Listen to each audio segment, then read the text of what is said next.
আমাদের সারাদিনের ক্লান্তিকর ও ব্যস্ততায় মোড়া জীবনে এক টুকরো শান্তি খুঁজে পাই নিজের বাড়িতে। প্রত্যেকটি মানুষ নিজের বাড়িকে অসম্ভব সুন্দরভাবে সাজিয়ে রাখে, কিন্তু মানুষের পাশাপাশি পশু পাখিরাও নিজের বাসাকে খুব সুন্দরভাবে তৈরি করে। আজ আমরা প্রাণীদের দ্বারা বানানো অসাধারণ কিছু বাসস্থান দেখব। এইরকম ইনফরমেটিভ ভিডিও পেতে চাইলে লুকোচুরি কেয়ার চ্যানেলটিকে সাবস্ক্রাইব করুন। Number 1, 3D house.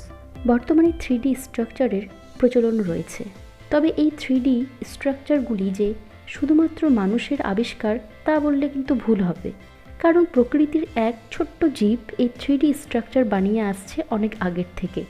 এই ছোট্ট পতঙ্গটির নাম স্পঞ্জিলা। এই পতঙ্গটির লার্ভা এমন বাসা তৈরি করে যা দেখে অবাক না হয়ে পারা যায় না। এই লার্ভা তার চারপাশে নেটের মতো এক অসাধারণ স্ট্রাকচার বানায়। এটি সে সেমি লিকুইড সিলিকন দিয়ে তৈরি করে। বাইরের এই স্ট্রাকচারটি যাতে মজবুত হয় সেই জন্য সে ভেতর থেকে হার্ড কুকুনের সাহায্যে পিলারের মতো কিছু বানায়, যেটি দিয়ে সে বাইরের স্ট্রাকচারটিকে সাপোর্ট দিয়ে রাখে। সত্যি এটি ইউনিক একটি নেস্ট। Number 2, high rollers. এই হাই রোলার পদ্ধতিতে পিঁপড়ে এবং কিছু বিশেষ পতঙ্গ বাসা বানিয়ে থাকে। এই পতঙ্গটি মূলত তার বাসা পাতা দিয়ে বানিয়ে থাকে, আর বাসাটি শুধু পাতা দিয়েই তৈরি করে। এরা পাতাকে রোল করে নিজের বাসা বানায়। এদের বাসাটি ভীষণ সুরক্ষিত হওয়ার কারণে পাখি এদের শিকার করতে পারে না।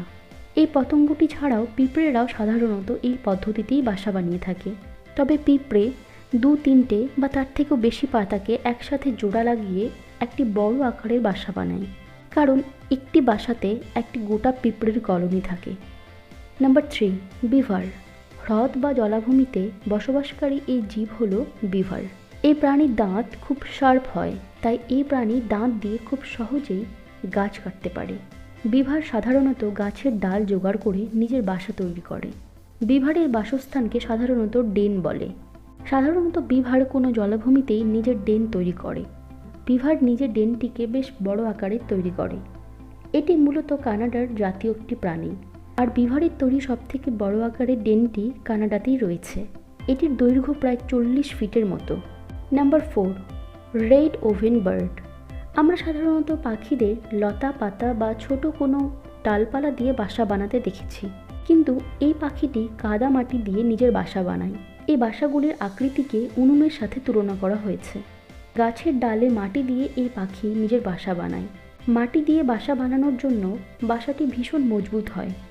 আপনি জানলে অবাক হবেন যে এই পাখিটি নিজের ডিমগুলিকে রক্ষা করার জন্য বাসার ভেতরে এক সুরক্ষিত স্থান তৈরি করে। এই পাখিগুলি বাসার ভেতরে যাওয়ার জন্য ছোট্ট একটি জায়গা রাখে, যাতে এই এন্ট্রান্স দিয়ে শুধুমাত্র তারাই একমাত্র বাসাতে যেতে পারে। সত্যি এই পাখিটির বাসা বানানোর পদ্ধতিটি অসাধারণ। নাম্বার 5, টার্মাইটস। টার্মাইটস মানে হলো উই পোকা। উই পোকার বাসা দেখে তাকে আর্কিটেক্ট বললে কিন্তু ভুল হবে না। এই বাসাগুলি দেখতে ভীষণ সুন্দর হয়। তারা বাসাগুলি মাটি দিয়ে মূলত বানিয়ে থাকে। তারা তাদের বাসাটিকে এমনভাবে বানায় যাতে সূর্যের কিরণ ডিরেক্ট এসে বাসাতে না পড়ে। এই বাসাগুলি খুব কম পরিমাণে হিট অ্যাবজর্ভ করে, ফলে বাসার ভিতরে খুব গরম হয় না। এই বড় বাসাটি বেশ কতগুলি কক্ষ নিয়ে গঠিত। এই কক্ষগুলিকে মূলত গ্যালারি বলে, আর এই গ্যালারিগুলিকে টানেলের দ্বারা সংযুক্ত করা আছে।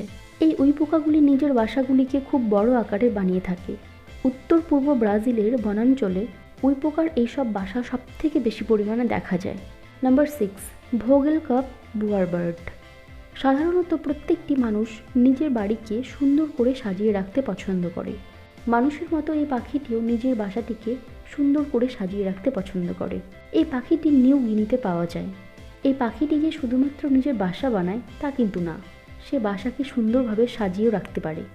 এই পাখিটি নিজের পছন্দ মতো যে কোনো অ্যাট্রাকটিভ জিনিসকে তুলে এনে বাসাকে ডেকোরেট করে থাকে। তারা প্লাস্টিকের যে কোনো জিনিস বা কোনো কালারফুল পেপার বা কোনো ফুলের দ্বারা বাসাকে ডেকোরেট করে। এই পাখিটি কিন্তু একটি আদর্শ আর্টিস্ট।